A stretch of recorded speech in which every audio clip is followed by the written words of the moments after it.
+1 കുട്ടികൾക്കും ഗിരീഷ് സാറാണ്. ഇന്ന് നമ്മൾ വർക്ക് എനർജി പവറിന് കഴിഞ്ഞ ദിവസം നമ്മൾ തുടങ്ങി വെച്ചു. ആദ്യത്തെ വോളിയം തുടങ്ങി വെച്ചു, ആദ്യത്തെ പാർട്ട് തുടങ്ങി വെച്ചു. രണ്ടാമത്തെ പാർട്ടാണ് വർക്ക് എനർജി പവർ. ഒക്കെ ഞാൻ ഫിസിക്സ് പഠിപ്പിക്കുന്ന അധ്യാപനമാണ്. ഞാൻ എപ്പോഴും പറയുന്നത് ഫിസിക്സ് വളരെ എളുപ്പമാണ്, ഫിസിക്സ് സിമ്പിളായിട്ട് പഠിക്കാം എന്ന് പറയാനുള്ള കാരണം, സിമ്പിളായിട്ടുള്ള രീതിയിൽ നിങ്ങൾക്ക് കൺസെപ്റ്റ് മനസ്സിലാവുകയും സിമ്പിളായിട്ട് നോട്ട്സും ആണെങ്കിൽ നിങ്ങൾക്ക് എളുപ്പം മനസ്സിലാവും. അതിന് സംശയം വേണ്ട. നിങ്ങൾ ചെയ്യേണ്ട ഒരേ ഒരു കാര്യം, നന്നായിട്ടിത് മനസ്സിലാക്കാൻ എളുപ്പമാണ്. നല്ലപോലെ സ്കിപ്പ് ചെയ്ത് നന്നായിട്ട് കാണുക, മാക്സിമം കുട്ടികൾക്ക് ഷെയർ ചെയ്യുക. നിങ്ങൾക്ക് എൻ്റെ ഓൺലൈൻ ബാച്ചിൽ വരാം. ഓൺലൈൻ ബാച്ചുകൾ സ്റ്റാർട്ട് ചെയ്തു, നന്നായിട്ട് കുട്ടികളുണ്ടതിനകത്ത്. എന്നിട്ട് ഉറപ്പായിട്ടും നിങ്ങൾക്ക് ഓൺലൈൻ ബാച്ചിൽ വരാം. +1കാർക്ക് ഉറപ്പായിട്ടും ഇതെല്ലാ കാര്യങ്ങളും നിങ്ങൾക്ക് ഷെയർ ചെയ്ത് കൊടുക്കാം. എല്ലാ ഓൺലൈനകത്ത് എല്ലാ ഫെസിലിറ്റീസും വെച്ച് റെഗുലറായിട്ട് കൃത്യമായിട്ട് ക്ലാസ്സിൽ ഇങ്ങനെ പോയിക്കൊണ്ടിരിക്കുകയാണ്. ഓൺലൈൻ കുട്ടികൾ എപ്പോഴും നന്നായിട്ട് അഡ്മിഷൻ എടുത്ത് നന്നായിട്ട് കയറി പോവുക. പരീക്ഷകൾ ചിലപ്പം നിങ്ങൾക്ക് പെട്ടെന്ന് വരുമ്പോൾ നിങ്ങൾ പേടിക്കേണ്ട യാതൊരു ടെൻഷനും അല്ലെങ്കിൽ പേടിക്കേണ്ട യാതൊരു ടെൻഷനും ഇല്ല. സൂപ്പറായിട്ട് പഠിച്ച് സൂപ്പറായി മാർക്ക് മേടിക്കാം ഈസി ആയിട്ട്. അന്നേരം കൃത്യമായിട്ട് ഫോളോ ചെയ്ത് പോവുക. ഓക്കെ, അന്നേരം ഷെയർ ചെയ്യുക, സബ്സ്ക്രൈബ് ചെയ്യുക. ഞാൻ പറയേണ്ട ആവശ്യമില്ല, നിങ്ങളെല്ലാം ചെയ്യണം ഉറപ്പായിട്ടും. ഓക്കെ, അന്നേരം നമുക്ക് വർക്ക് എനർജി പവറിലേക്ക് ഹാർദവമായി സ്വാഗതം. ഇന്ന് നമ്മൾ പഠിക്കാൻ പോകുന്ന കുറേ ടോപ്പിക്കുകളുണ്ട്. Important conservative, non conservative force, work done by a variable force, work done by a constant force. അടിപൊളി ടോപ്പിക്കുകളൊക്കെയാണ്. നമുക്കത് പഠിക്കണ്ടേ? അന്നേരം പഠിക്കണം. അന്നേരം നമുക്കൊരു അടിപൊളി തുടക്കം എന്നാകാം അല്ലേ? അന്നേരം വർക്ക് എനർജി പവറോടുകൂടി എനർജി ഉണ്ടെങ്കിൽ ഹാർഡ് വർക്ക് ചെയ്യുക. ഓക്കെ, നമുക്കിന്ന് തുടക്കം കുറിക്കാം ഐശ്വര്യമായിട്ട്. Conservative and non conservative force, very important അതാണ് ടിക്ക് അല്ലേ, വെരി ഇമ്പോർട്ടൻറ്റ്. സിമ്പിൾ ആയിട്ട് പഠിക്കുക. എന്താണ് കൺസർവേറ്റീവ് ഫോഴ്സ്, എന്താണ് നോൺ കൺസർവേറ്റീവ് ഫോഴ്സ്? ആദ്യം ഞാൻ അതിന്റെ ഡെഫിനിഷൻ പറയാം, എന്നിട്ട് എക്സ്പ്ലെയിൻ ചെയ്യാം, എന്നിട്ട് നമുക്ക് എക്സാമ്പിൾ പറയാം, അതിന്റെ ഡീറ്റെയിൽസ് എല്ലാം പറയാം. തുടങ്ങാം. ആദ്യം കൺസർവേറ്റീവ് ഫോഴ്സ് പറയാം അല്ലേ. A force is said to be conservative. A force is said to be conservative if work done by a force in moving a body is independent of paths but depends on initial and final positions. ഒന്നുമേ മനസ്സിലായില്ല. ഇനിയും ശ്രദ്ധിച്ചോണം. ഇത് initial position, എൻ്റെ ഈ mark അറിയിക്കുന്നു. ഇത് final position. ഇപ്പം initial position final position മനസ്സിലായല്ലോ. ഞാൻ ഇതിനിടയിലുള്ള ഞാൻ പറയുന്ന പേരാണ് പാത്സ്. ഞാൻ ഇങ്ങനെ മൂവ് ചെയ്യുകയാണ്, ഈ പാത്തിനകത്തോടെ മൂവ് ചെയ്തു, ഞാൻ വർക്ക് ചെയ്തു. ഇങ്ങനെ രണ്ട് തൂണ് പോലെ ഇങ്ങനെ കഴിഞ്ഞാൽ ഞാൻ വർക്ക് ചെയ്തോ? ഇല്ല. ഒരു ഇനീഷ്യൽ പൊസിഷൻ ഫൈനൽ പൊസിഷൻ, ഞാൻ മൂവ് ചെയ്യുന്നില്ല, ഇങ്ങനെ തന്നെ നിൽക്കുകയാണ്. അതാണ് കൺസർവേറ്റീവ് ഫോഴ്സ്. ഇനി ഞാൻ ഒന്നുകൂടെ പറയാം, അത് നിങ്ങൾ ശ്രദ്ധിച്ചിടണം. A force is said to be conservative if work done in moving a body is independent of path. പാത്തിനെ ഡിപ്പെൻഡ് ചെയ്യുന്നില്ല, കാരണം ഇവിടെ ഉറച്ചുമാർ രണ്ടുപേരും നിൽക്കുകയാണ്. ബട്ട് ഡിപ്പെൻഡ്സ് ഓൺലി ഓൺ, ഇതിനെ മാത്രമേ ഡിപ്പെൻഡ് ചെയ്യുന്നുള്ളൂ, initial and final position.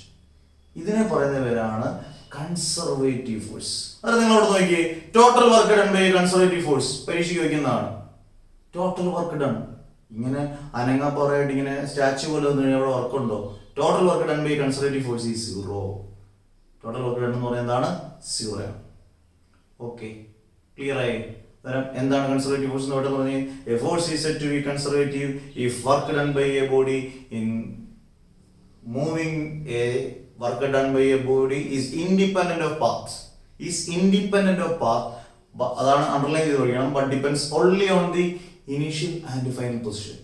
Therefore total work done by a, next line ആയിട്ട് എഴുതി അണ്ടർലൈൻ ചെയ്തേക്കണം, total work done by a conservative force is 0. Okay, example important ആണ്. കൺസർവേറ്റീവ് ഫോഴ്സിന്റെ രണ്ടിന്റെ എക്സാമ്പിൾ ഇമ്പോർട്ടൻ്റ് ആണ്. കൺസർവേറ്റീവ് ഫോഴ്സിന്റെ എക്സാമ്പിൾ എന്ന് പറയുന്നത്, ഒന്ന് gravitational force.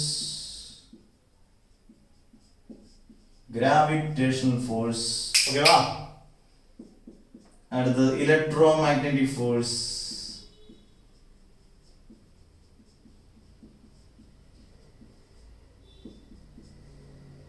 Gravitational force, electromagnetic force. പിന്നെ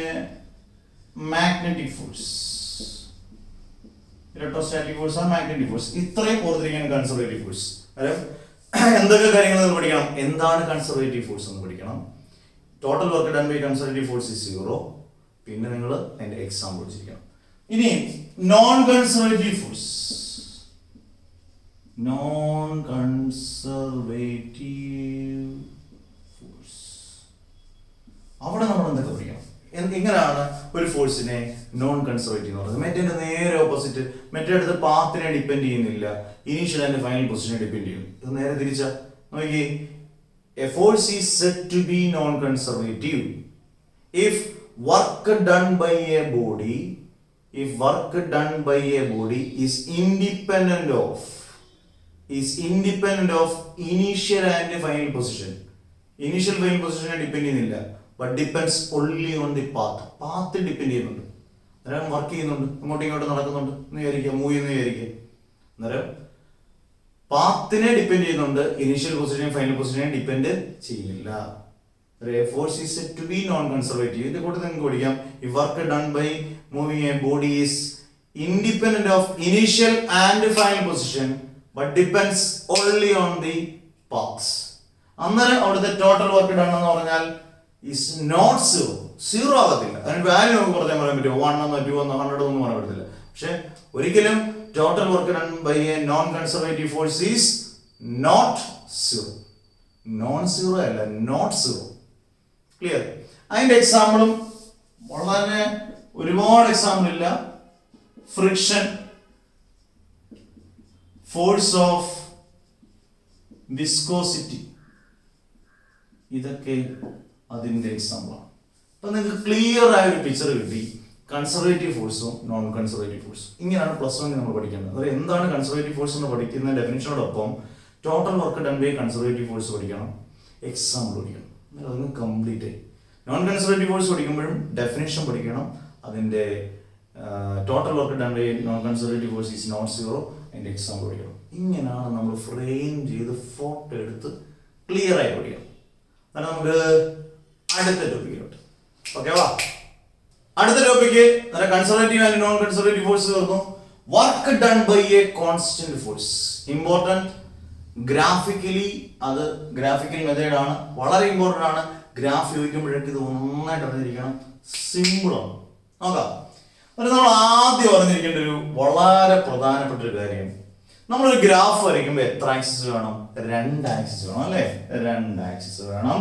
ഒരു ആക്സിസിന് നമ്മൾ എക്സ് ആക്സിസ് എന്നും മറ്റൊരു ആക്സിസിനെ നമ്മൾ വൈ ആക്സിസ് എന്നും പറയും അല്ലേ?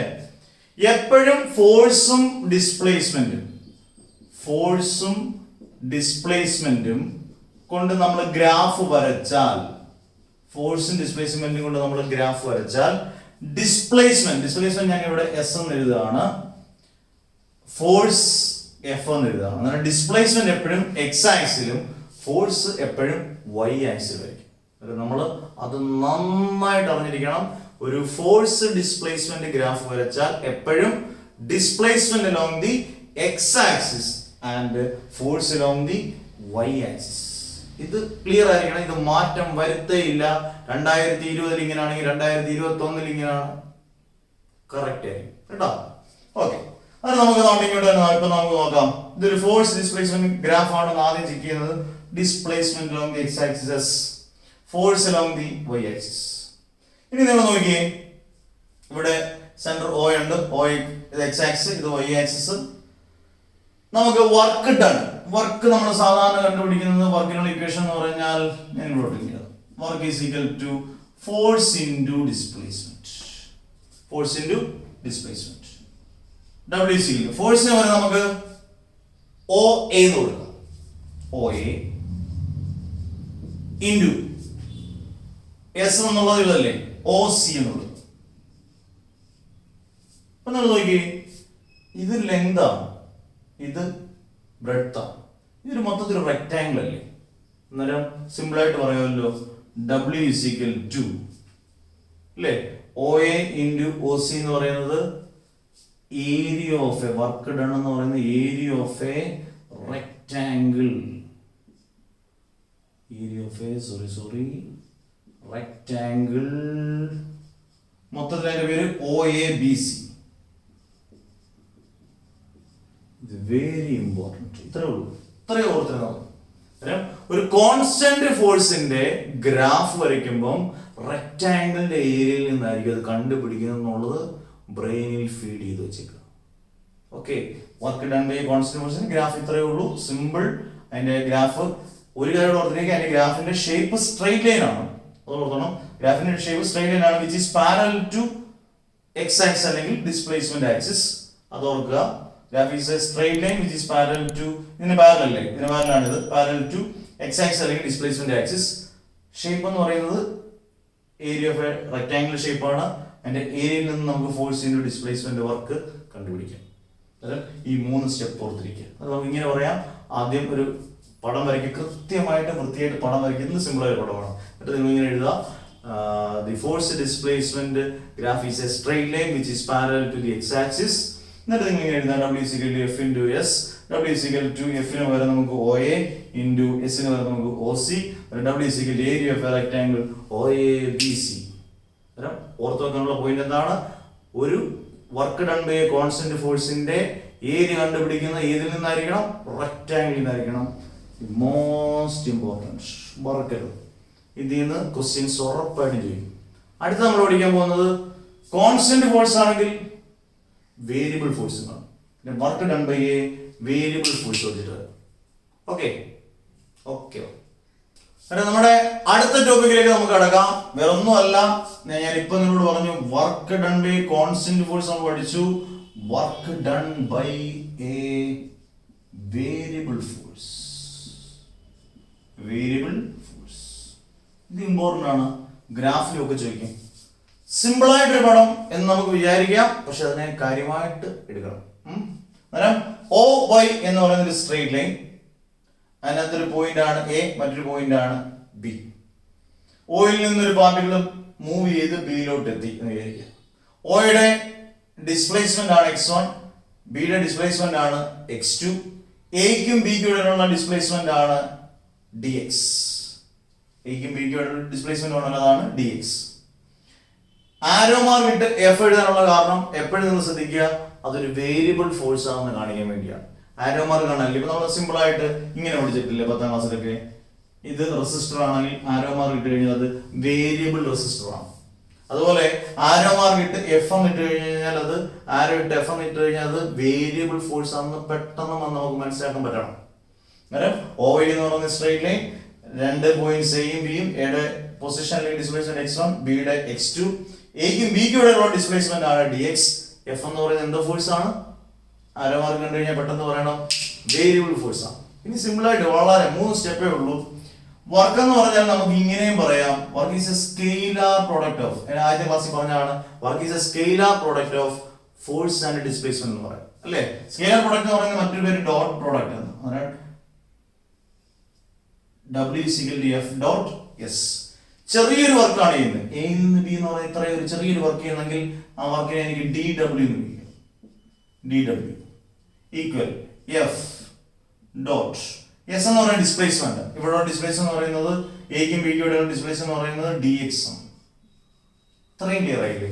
ആദ്യം നമ്മുടെ ജനറൽ ഇക്വേഷൻ എഴുതി. വർക്ക് എന്ന് പറഞ്ഞാൽ it is A dot product of force and displacement. W is equal to F dot S. DW is equal to F. ചെറിയൊരു വർക്ക് ആണെങ്കിൽ W എന്നുള്ളത് DW ആയി, ചെറിയ വർക്കിനെയാണ് DW എന്ന് പറയുന്നത്. ഈക്വൽ F ഡോട്ട് S ന് പകരം നമ്മൾ ഇതിനിടയിലുള്ള എക്കും ബിക്കുള്ള ഡിസ്പ്ലേസ്മെന്റ് dx. ഇതിൽ നിന്ന് എങ്ങനെയാണ് W കണ്ടുപിടിക്കുന്നത്? പലരും വിചാരിക്കും W is equal to F dot dx by d. അങ്ങനൊന്നും മാത്സ് ഇതുവരാരും കണ്ടുപിടിച്ചിട്ടില്ല. നിങ്ങളായിട്ട് ഇനി ഇങ്ങനെയുള്ളതൊന്നും കണ്ടുപിടിക്കരുത്. അങ്ങനെയുള്ള ഇക്വേഷൻസ് ഒന്നും ഇല്ല. കണ്ടുപിടിക്കുന്നതാണ് ഇങ്ങനെയാണ്. ശ്രദ്ധിച്ചോണം. ഇന്റഗ്രേഷൻ എന്ന് പറയുന്നത് ഇപ്പം സിമ്പിൾ ആയിട്ട് നിങ്ങൾക്ക് മനസ്സിലാവും. dx is equal to 2. മാത്സിൽ second ഇയറിൽ സെക്കൻഡ് ടൈമിൽ പഠിക്കേണ്ടതാണ് ഇന്റഗ്രേഷൻ. അത് പഠിച്ചതിന് ശേഷം നമുക്ക് +1 ഫിസിക്സ് പഠിക്കാൻ പറ്റുമോ? പറ്റത്തില്ല. അതുകൊണ്ടാണ് +1 ഫിസിക്സ് ചാലഞ്ച് ടഫ് ആണെന്ന് പറയുന്നത്. അന്നേരം dx is equal to, simple ആയിട്ട് പറയാം, x is equal to, ഇതിനെ പറയുന്ന ഒരു ഇന്റഗ്രൽ ടു. ക്ലിയർ ആയോ? അങ്ങനെയാണെങ്കിൽ dy is equal to x plus y. y is equal to integral x plus y. Clear? dz is equal to 3x plus 2y. z is equal to integral 3x plus 2y. ഇത്ര example വന്നിട്ട് മനസ്സിലാക്കാൻ simple അല്ലേ? അങ്ങനെയാണെങ്കിൽ dw is equal to f dot x, f dot dx. w is equal to integral f dot dx. ഇത്ര എളുപ്പമാണ്. പിന്നെ നമ്മൾ ഇതിന് ലിമിറ്റ് കൊടുക്കുമെന്ന് പറയും. അതുകൂടെ ഒന്ന് പറഞ്ഞാൽ നല്ലതായിരിക്കും. കാരണം അറിയാം എയുടെ പൊസിഷനിൽ ഡിസ്പ്ലേസ്മെന്റ് എന്ന് പറഞ്ഞാൽ x1 ഉം ബിയുടെ x2 ആണ്. ഇതല്ലേ ഇനീഷ്യൽ പൊസിഷൻ, ഇതല്ലേ ഫൈനൽ പൊസിഷൻ. നമുക്ക് അത് ഇങ്ങനെ എഴുതാം ഇന്റഗ്രൽ അവിടെ x1 to x2. x1 എന്ന് പറയുന്ന പേര് ലോവർ ലിമിറ്റ് എന്നും x2 നെ പറയുന്ന പേര് അപ്പർ ലിമിറ്റ് എന്നും. ലിമിറ്റ് കൂടെ കൊടുത്ത് എഴുതിയാൽ ഫൈനൽ ഇക്വേഷൻ. ഇനി ഞാൻ വായിക്കുന്നു എന്ന് പറഞ്ഞാട്ടെ, w is equal to integral x1 to x2 f dot dx. w is equal to integral x1 to x2 f dot dx. Simple. അന്നേരം ഇത് പഠിച്ചു. നല്ല പോലെ work done by variable force, straight line കാര്യങ്ങളെല്ലാം പറഞ്ഞു. വർക്ക് 3 ഇക്വേഷൻ ആണെങ്കിലും simple അല്ല, പക്ഷെ മനസ്സിലാക്കിയാൽ പിന്നെ മറക്കത്തേ ഇല്ല. നല്ലപോലെ എഴുതി പഠിച്ചേക്കാം. ഇതിന്റെ കൂട്ടത്തിൽ the most important thing, work done by a constant force നമ്മൾ ഏരിയ ഓഫ് എ ട്രയാങ്കിൾ റെക്ടാംഗിളിൽ നിന്ന് കണ്ടുപിടിക്കാം. പക്ഷേ work done by a variable force ഞാൻ നന്ദിപ്രോട്ട് എഴുതാം. Work done by a variable force ആണെങ്കിൽ അത് കണ്ടുപിടിക്കുന്നത് ഏരിയ ഓഫ് എ ട്രയാംഗിളിൽ നിന്നാണ്. Very very very very very very very important.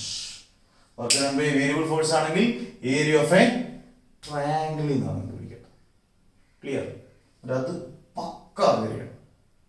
Work done by constant force ആണെങ്കിൽ area of a rectangle, work done by variable force ആണെങ്കിൽ area of a triangle.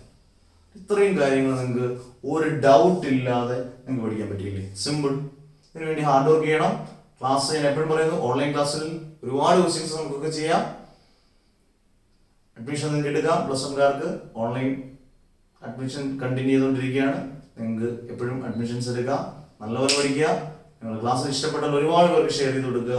ഒരുപാട് പേര് പഠിക്കട്ടെ, നന്നായിട്ട് പഠിക്കട്ടെ. കൂടുതൽ കൂടുതൽ കൂടുതൽ ഡീറ്റെയിൽ ആയിട്ട് പഠിക്കണമെന്നുണ്ടെങ്കിൽ ഓൺലൈൻ ക്ലാസ് അവൈലബിൾ ആണ്. അല്ല, നമുക്ക് അടുത്ത ടോപ്പിക് ഇവിടെ കൊണ്ട് വേറൊരു പ്രത്യേകത ഉണ്ട്. ഇവിടെ കൊണ്ട് വർക്ക് എന്ന് പറയുന്ന ടോപ്പിക് ഇതിലാണ്. Work, energy, power. ഇവനെ നമ്മൾ തീർത്തു. അടുത്ത ഞാൻ പവർ ആണ് പറയുന്നത്. പവർ ഇച്ചിരിയേ ഉള്ളൂ, ഇച്ചിരി. എനർജി ഡീറ്റെയിൽഡ് ആയിട്ട് പഠിക്കാൻ പറ്റും. അല്ല, നമുക്ക് ഡീറ്റെയിൽ ആയിട്ട് പഠിക്കാം. നമുക്ക് പവർ ഒരു ഇച്ചിരി ഉള്ള അതിന്റെ യൂണിറ്റും പ്രാക്ടിക്കൽ യൂണിറ്റ്സും ഒക്കെ ഉള്ള അതിന്റെ ഇക്വേഷൻ ഒക്കെ ഉള്ളൂ. അത് ഇന്ന് പഠിക്കാം. ഓക്കെ. എന്നിട്ട് നമ്മുടെ അടുത്ത ടോപ്പിക് വർക്ക് എന്ന് പറയുന്നത് കംപ്ലീറ്റ് ആയി കഴിഞ്ഞാൽ അടുത്തത് ചെറിയ ഒരു 2 മിനിറ്റ് കൊണ്ട് പഠിക്കാനുള്ളതേ ഉള്ളൂ. പവർ. പേരിലേ ഉള്ളൂ. പ്ലസ് വണ്ണിൽ പവർ വരട്ടെ എന്നൊന്നും പറയാനില്ല. ശരിയോ? എന്താണ് പവർ? നമ്മൾ പഠിച്ചിട്ടുള്ളതാണ്. വർക്ക് ഡൺ ഇൻ 1 സെക്കൻഡ് അല്ലെങ്കിൽ work done in unit time. Correct definition പറയാം. ഒരു യൂണിറ്റ് സമയത്ത് നമ്മൾ ചെയ്യുന്ന വർക്കിനെ പറയുന്നവരാണ് പവർ. വണ്ണത്തിലോ നീളത്തിലോ ഒന്നുമല്ല, വർക്ക് ചെയ്യുന്നതിനാണ് കാര്യം. ഒരു യൂണിറ്റ് ടൈമിലുള്ള വർക്കിനെ പറയുന്ന പേരാണ് പവർ. അത് നമുക്ക് ഇങ്ങനെ എഴുതാം. Power P is equal to, power denote letter P ആണ്, is equal to work by time. Okay okay വാ പറഞ്ഞല്ലേ. P is equal to W by T. P is equal to W by T. Work by time. Clear? ഇനി ഇതിന്റെ standard unit, പവറിന്റെ standard unit നിങ്ങൾക്ക് അറിയാം. SI സിസ്റ്റത്തിനകത്ത് പവറിന്റെ unit എന്ന് പറയുന്നത് വേറൊന്നുമല്ല, വാട്ട്. വാട്ട് സ്പെല്ലിംഗ് തെറ്റിക്കരുത്. WATT വാട്ട് ആണ്. അല്ലാതെ ഒരു യൂണിറ്റ് ഇക്വേഷൻ എന്ന് പറയാം. വർക്കിന്റെ യൂണിറ്റ് ജൂൾ ആണ്, ഓർ ജൂൾ ടൈമിന്റെ സെക്കൻഡ് ആണ്, joule per second or joule second raise to -1. ഇതും പറയാം, മറ്റൊരു യൂണിറ്റ്. അത് കഴിഞ്ഞു. ഇനി നമുക്ക് ഡയമെൻഷൻ ഉണ്ടെന്ന് അറിയാം. നമ്മൾ പഠിച്ചതാണ് ഡയമെൻഷൻ എങ്കിൽ പോലും ഡയമെൻഷൻ എങ്ങനെയാണ് ഡയമെൻഷൻ എഴുതുന്നത്? ഈ ഇക്വേഷൻ ഞാൻ ഒന്ന് എഴുതാണ്. P is equal to W by T. P is equal to വർക്കിന്റെ ഡയമെൻഷൻ എന്തുവാ? ml square T raise to minus 2. എപ്പോഴും അങ്ങനെ പഠിക്കുമ്പോൾ ഓർക്കണം വർക്കിന്റെയും എനർജിയുടെയും ഡയമെൻഷൻ സെയിം ആണ്. ബൈ സ്മോൾ ടിയുടെ ക്യാപിറ്റൽ ടി. ടി എന്ന് പറഞ്ഞാൽ ടി റേസ് ടു 1. അത് മുകളിൽ പോകുമ്പോൾ ml square T raise to minus 2 into T raise to 1 മുകളിൽ പോകുമ്പോൾ ടി റേസ് ടു മൈനസ് 1 അല്ലേ? അന്നേരം P is equal to ml square T raise to minus 2 into T raise to minus 1 T raise to minus 3 ആണ്. ഇത്രയേ ഉള്ളൂ പവറിന്റെ dimension. ഇനി അറിഞ്ഞിരിക്കേണ്ടത് അതിന്റെ പ്രാക്ടിക്കൽ യൂണിറ്റ്സ് ആണ്. Very important. Practical units of power രണ്ട് കാര്യങ്ങൾ അറിഞ്ഞിരുന്നാൽ മതി. ഒന്ന് കിലോ വാട്ട്. കിലോ വാട്ട് ആണ് KW എന്ന് ഡിനോട്ട് ചെയ്യുന്നത്. 1 കിലോ വാട്ട് എന്ന് പറഞ്ഞാൽ എത്ര വാട്ട് ആണ് അറിഞ്ഞിരിക്കണം? 1000 വാട്ട് ആണ്. 1 ഹോഴ്സ് പവർ HP കുതിരശക്തി. നമ്മൾ വണ്ടികളുടെ ഹോഴ്സ് പവർ പറയും, വളരെ ഇമ്പോർട്ടന്റ് ടൈമാണ്. 1 ഹോഴ്സ് പവർ എന്ന് പറഞ്ഞാൽ വെരി ഇമ്പോർട്ടന്റ് 746 വാട്ട്. ഇത് ഒരുപാട് വട്ടം പരീക്ഷയ്ക്ക് ചോദിച്ചാൽ ഈ രണ്ടെണ്ണം നന്നായിട്ട് പഠിച്ചിരിക്കുക. ഇത് ഒരുപാട് വട്ടം പരീക്ഷയ്ക്ക് ചോദിച്ചാണ് 1 horsepower equal to 746 watt. ഇത്രയും കാര്യങ്ങൾ മാത്രമേ ഉള്ളൂ പവർ. പവർ വരട്ടെ, വലിയ സംഭവമൊന്നും ഇല്ല. 5 മിനിറ്റ് 3 മിനിറ്റ് കൊണ്ട് നിങ്ങൾക്ക് പഠിച്ചു തീർക്കാം. സിമ്പിൾ അല്ലേ? പക്ഷെ എനർജി ഡീറ്റെയിൽഡ് ആയിട്ട് പഠിക്കാനുണ്ട്. അതുകൊണ്ട് ഈ ചാപ്റ്റർ തീരുന്നില്ല. കൊളീഷൻസും ഡീറ്റെയിൽഡ് ആയിട്ട് പഠിക്കാനുണ്ട്. കൊളീഷൻ എന്ന് പറഞ്ഞ ഭാഗമുണ്ട് ഈ വർക്ക് എനർജി പവറിൽ. പഠിക്കാനുണ്ട് ഒരുപാട്. പക്ഷെ സിമ്പിൾ. ഫിസിക്സ് സിമ്പിൾ ആണ്, ബട്ട് പവർഫുൾ ആണ്. നമുക്ക് അടുത്ത ക്ലാസ്സിൽ കാണാം. അടുത്ത ടോപ്പിക്കുമായിട്ട് അടിപൊളിയായിട്ട് പഠിക്കാം. കാണുന്നവർ ഷെയർ ചെയ്ത് സ്കൂളിലെ കുട്ടികൾക്കും ഫ്രണ്ട്സിനും എല്ലാം ഷെയർ ചെയ്ത് കൊടുക്കുക. നന്നായിട്ട് പഠിക്കുക. ഓൺലൈനിൽ ചേരാൻ പറ്റുന്നവർക്കെല്ലാം ഓൺലൈനിൽ ചേരാം. സ്വാഗതം. അടുത്ത ക്ലാസ്സിൽ കാണാം. Bye bye, see you. Okay. വാ.